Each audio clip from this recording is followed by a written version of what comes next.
दिल्ली उत्तम नगर red alert. ऐसा क्या हो गया कि वहाँ पे रेड अलर्ट चल रहा है? तो जैसे कि आप सब जानते हैं, तरुण भाई जिनकी दो फैमिली के आपस में मतभेद में एक इंसान की जान चली गई जिसका नाम तरुण था।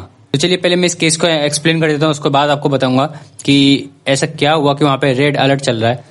तो होता कुछ ऐसा है कि तरुण जो कि अपने दोस्तों के साथ बाहर गया हुआ था, तभी उनकी भतीजी जो कि होली खेल रही थी नीचे पानी में गुब्बारे फेंक रही थी, और उसी टाइम एक मोहम्मदन फैमिली की औरत जो वहां से गुजर रही थी, तो तरुण की भतीजी ने नीचे गुब्बारा फेंका पर उसकी छींटे कुछ मोहम्मदन फैमिली की औरत को जाके लग गई।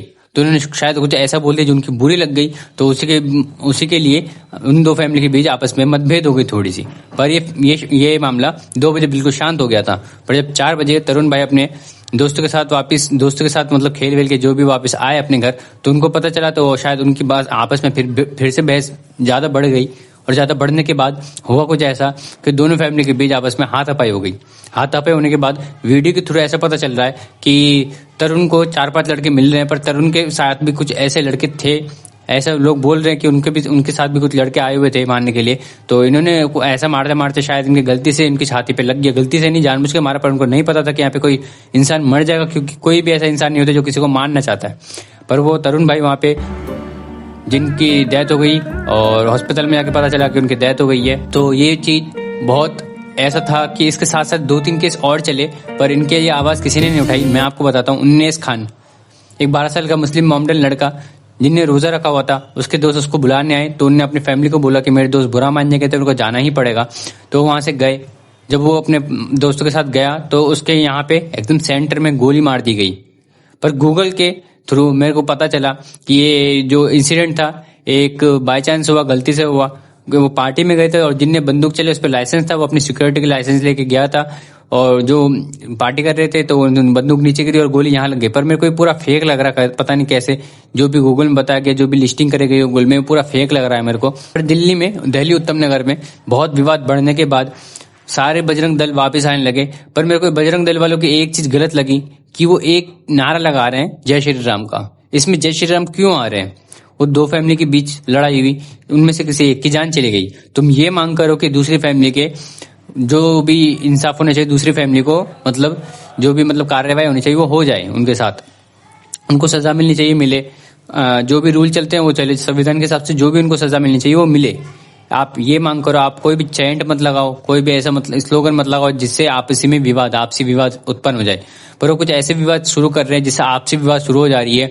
पर एज अ ह्यूमन तुम ह्यूमैनिटी को ध्यान दो, तुम कोई धर्म के इस पे मत लड़ो। मैं हर एक वीडियो पे बोलता हूँ कि कोई धर्म का चैंट मत करो। एज अ ह्यूमन, एथिस्ट इसलिए बढ़िया होता है किसी भी ह्यूमन से, क्योंकि वो कोई धर्म नहीं मानता। अगर जो इसकी जगह भी कोई एथिस्ट होता तो क्या कहता कि इस इंसान ने मेरे घर के जान लिए, मैं इस इंसान से बदला चाहता हूँ, दैट्स इट। वो कोई चैंट नहीं लगाता, वो कुछ नहीं करता, वो किसी धर्म के लिए नहीं बोलता वो कि इस धर्म ने मार दिया, उस धर्म ने मार दिया।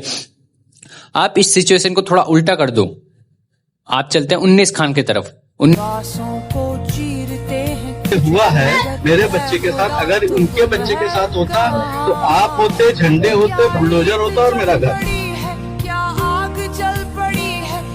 19 खान एक 12 साल का लड़का जिसकी हत्या कर दी गई गोली मार के, उसके लिए कोई आवाज क्यों नहीं उठा रहा? अगर यही चीज अगर जो मैं उनके लिए कहूँ कि जिन्होंने उनके गोली मार दी, चाहे वो गलती से ये गोली मार दी, वहां पे जाके उनका घर में बुलडोजर चलाया जाए, वहां पे आके उसके लिए स्लोगन लगाए जाए। 19 खान साफ साफ पता चल रहा है कि ये मुस्लिम है।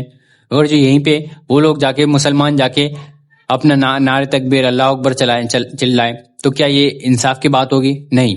एज अ ह्यूमन हमें खाली इंसाफ मांगना चाहिए, हमें कोई ऐसा आवाज नहीं उठानी चाहिए जिससे आपसी विवाद के वो हो, तर्क हो। तो ऐसा कोई भी स्लोगन मत लगाओ जिसमें आपसी विवाद हो। एज अ ह्यूमन तुम ये कहो कि सारे भाई ईद मनाओ, पर उस फैमिली को सजा दो जिस फैमिली ने इनके साथ गलत किया, और दोनों फैमिली के तर्क सुने जाएं, पहली बात। और एक चीज मैं आपको बता दूं, ऐसे ही मैं एक केस और उठाता हूं। एक छोटी जाति का इंसान जिस पर रख दिए गए पत्थर बोलने से मर्डर हो जाएगा, को मार दिया गया, फैमिली मेंबर होंगे उनको छोटी जाति वाले को मार दिया। पर जब छोटी जाति वालों ने इंसाफ मांगा तो सिक्योरिटी दे दी गई। तो इनके लिए आवाज उठाई इन्होंने कि उनके घर पे क्यों सिक्योरिटी दी है, उन्होंने हमें मारा है और उनके घर पे सिक्योरिटी दी जा रही है। तो मैं ऐसा कहना चाहता हूँ यार कि आप बात को समझो कि हमारा देश पीछे होता जा रहा है वापिस से। हम 2026 में आ गए, पर मेरे को ऐसा लग रहा है कि हम फिर से 1900 में जीने लगे हैं। वही धर्म, वही जात पात, छोटी जाति वाले को कुछ माना नहीं जा रहा। जो तुम्हारे जो जिस पे जोर है खाली वही काम कर रहा है और कोई नहीं। मैं यही कहना चाहता हूँ, अगर जो देश को बचाना है तो कोई भी ऐसा तर्क, ऐसा नारा या स्लोगन मत लगाओ जिससे आपसे विवाद छिड़े। देश के डेवलपमेंट पे ध्यान दो। देश का डेवलप बहुत पिछड़ते जा रहा है, नीचे होते जा रहा है। तो ऐसा करो कि यार देश का डेवलप, आवाज उठाओ डेवलप के लिए, सिविक सेंस के लिए आवाज उठाओ, देश की स्वच्छ भारत अभियान के लिए आवाज उठाओ, जो भी फ्रॉड होते हैं उनके लिए आवाज उठाओ, जो भी करप्शन है उनके लिए आवाज उठाओ, जो भी लोग गंद फैला रहे हैं उनके लिए आवाज उठाओ, जो भी लोग धर्म के नाम पे लड़ाई कर रहे हैं उनके लिए आवाज उठाओ कि ऐसा नहीं होना चाहिए। और मैं एक चीज जो शायद बहुत जनों को बुरा लग जाए, बहुत भाइयों को, कि यार जो भी बजरंग दल है और आरएसएस वाले हैं वो क्यों खाली हिंदू के लिए आवाज उठाते, वो मुसलमान एज अ ह्यूमन तुम देखो, तुम अपने धर्म को छोड़ दो एक मिनट के लिए, तुम एज अ ह्यूमन सोचो कि जिसके साथ गलत हो रहा है हम उसके लिए आवाज उठाएंगे। तुम ऐसा बोलोगे तो शायद मुसलमान के लिए भी तुम्हारे दिल में प्यार आ जाए। तुम अगर जो ऐसा बोलोगे कि अगर जो इस भाई के साथ गलत हुआ, चाहे वो हिंदू हो, मुस्लिम हो, सिख हो, ईसाई, जो भी हो, इस भाई के साथ गलत हुआ, हमें इंसाफ चाहिए, ऐसा हो। अगर जो इंडिया में ऐसा होने लगे तो शायद मोहब्बत बढ़ जाए लोगों में, आपसी मोहब्बत। और पहली बात तो मेरे हिसाब से लड़ाई होनी नहीं चाहिए, क्योंकि यार माफी मांगने वाला बड़ा होता है, माफ करने वाला बड़ा नहीं होता। माफ करने वाला बड़ा होता है, माफी मांगने वाला बड़ा नहीं होता। तो आप माफी भी मांग लो, आप माफ कर भी दो, ताकि लड़ाई हो ही ना। और सबसे शुरू में ही अगर जो किसी से कोई गलती होगी तो आप उससे आराम से पूछो कि आपने ऐसा क्यों करा। अगर जो आपसे मेरे को कोई दुश्मनी है तो आप देख, मैं यही कहता हूँ कि आपसे विवाद में मत पड़ो, धर्म के लिए मत लड़ो, देश के लिए लड़ो, देश की डेवलपमेंट के लिए बोलो। अगर जो ऐसे ही देश चलता रहे तो बहुत पीछे होता जाएगा देश। तो ये तो हो गई यार इसके बारे में। अब मैं मैं एक चीज बता दूं कि उत्तम नगर में बहुत रेड अलर्ट चल रहा है। क्योंकि वहाँ पे बहुत सारे अपने हिंदू भाई जाके बैठे हुए कह रहे हैं कि ईद नहीं मनाने देंगे। आई डोंट नो वाई, क्यों कहा जा रहा है। आपको इंसाफ के लिए लड़ना चाहिए था, आपको ईद के लिए नहीं लड़ना चाहिए था। वो ऐसा कह रहे हैं कि आपने हमारी होली खराब करी, हम आपकी ईद खराब कर देंगे। That's not right.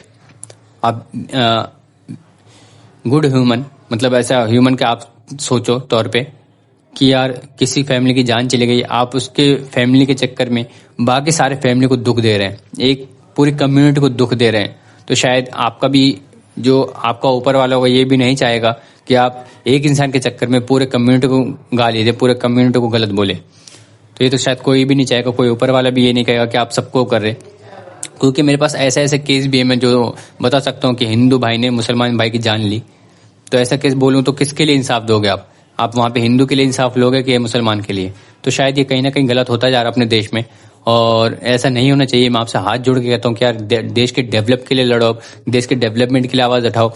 धर्म, जात ये सब एक सम्मान लेके चलो, आप इनसे ऊपर उठो। अब चलो, अब ये सब तो होगी। मैं अपने बारे में बता दूं कि मैं वेब सीरीज बनाना चाहता हूँ, और इसके लिए मेरे को आपका सपोर्ट चाहिए। आपका एक सब्सक्राइब मैं जो क्या कर सकता हूँ वो करा सकता है मेरे से। यानी मैं यार वेब सीरीज बनाना चाहता हूँ, अपने सारे दोस्तों को एकजुट लाना चाहता हूँ, पर वे सारे जॉब कर रहे हैं, जिसकी वजह से मैं उनको नहीं ला सकता, क्योंकि मेरे पास भी इतना पैसा नहीं कि मैं उनको दूं, क्योंकि वो भी अपने फैमिली चलाते हैं। पर मैं ये जानता हूँ कि एक न एक दिन मेरी यूट्यूब से अर्निंग शुरू होगी, तो मैं जरूर उनको लाऊंगा, उनको कहूंगा कि मेरे साथ वेब सीरीज स्टार्ट करो, जो हमने शुरू करी थी वो जरूर करूंगा। बस आपका एक सब्सक्राइब चाहिए मेरे को, और कुछ नहीं। आपके एक सब्सक्राइब से आपका कुछ नहीं होगा, पर मेरी लाइफ चेंज होगी। तो प्लीज एक सब्सक्राइब कर देना। Thank you guys.